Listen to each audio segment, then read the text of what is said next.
Hello বন্ধুগণ, তোমরা কেমন আছো? আশা করি ভালো আছো, আমিও ভালো আছি। তো আজকে রান্না করব পাট শাক চিংড়ি মাছ দিয়ে।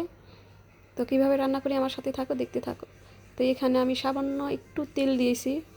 তেল দেওয়ার পরে পেঁয়াজ দিয়ে, তো পেঁয়াজটা একটু ভেজে এখন চিংড়ি মাছগুলো দিয়ে দিছি। চিংড়ি মাছের মধ্যে আমি একটু হলুদের গুঁড়ো আর একটু সামান্য ধনিয়া গুঁড়ো দিয়েছি। তো এটা একটু ভেজে নেব, ভেজে তারপর জল দেব।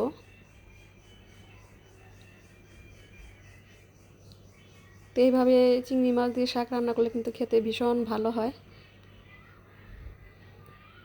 তো পেঁয়াজটা একটু ভেজে তারপর জল দেব।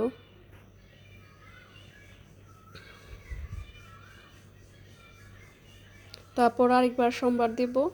ওটা দিব শুধু কালি জিরা আর শুকনো মরিচ দিয়ে সম্বার দেব।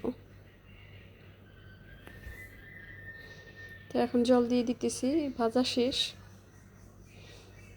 বেশি জল দিতে হবে না, কম জল দিলেই হবে, কারণ যেহেতু এটা পাট শাক তাড়াতাড়ি হয়ে যায়, জলটা শুকাবে যাবে না তার জন্য। তো পেঁয়াজটা সিদ্ধ হলে পরে শাক দিয়ে দিব আর কাঁচামরিচ দিয়ে দিতেছি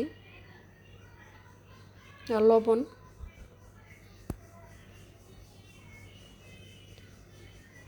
তো পেঁয়াজটা মানে বেশ সিদ্ধ হয়ে আসছে। তো জলটা আর একটু শুকালেই শাক দিয়ে দিব। এদিকে আমি পাট শাক ভালোভাবে ধুয়ে নিয়েছি, আর এই পাট শাকগুলো কচি ছিল, একদম ছোট ছোট পাতা। তো জলটা শুকিয়ে গেছে, এখন শাকগুলো দিয়ে দিব।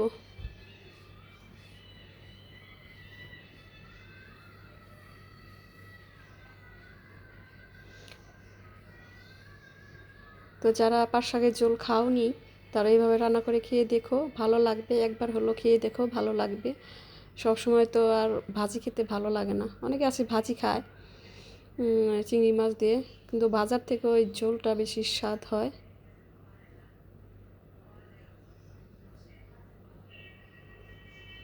তো হয়ে গেছে প্রায়, আমি এখন সম্বার দিব। পরে সম্বার দেব দেখে, তারপর প্রথমে তেলটা আমি একটু সামান্য দিয়েছি যাতে পেঁয়াজটা মাছটা একটু ভাজা হওয়ার জন্য, যেহেতু এটা পরে সম্বার দিব। একবারে দিলে আবার ভালো লাগবে না, পরে সম্বার দিলে একটু ভালো লাগে বেশি।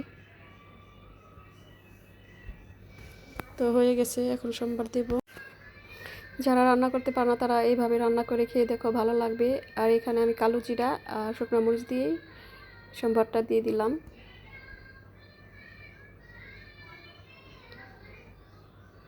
আর যেহেতু এটা শাকেরই, এটা এখানে কিন্তু হলুদ বেশি দেওয়া যাবে না, অল্প দিলেই হবে, সামান্য। তো এই যে রান্নাটা শেষ, আর একটু হলেই নামিয়ে ফেলবো, হয়ে গেছে গা।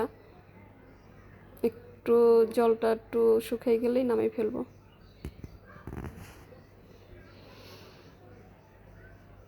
তো ভিডিওটা যদি ভালো লাগে তোমাদের তাহলে একটা লাইক কমেন্টস করবে, অবশ্যই জানাবে এভাবে রান্না করে খেয়ে যে কেমন হলো। তো তোমরা ভালো থেকো, সুস্থ থেকো, আমার জন্য দোয়া করো, আমি যেন আরও ভালো ভালো ভিডিও দিতে পারি তোমাদের।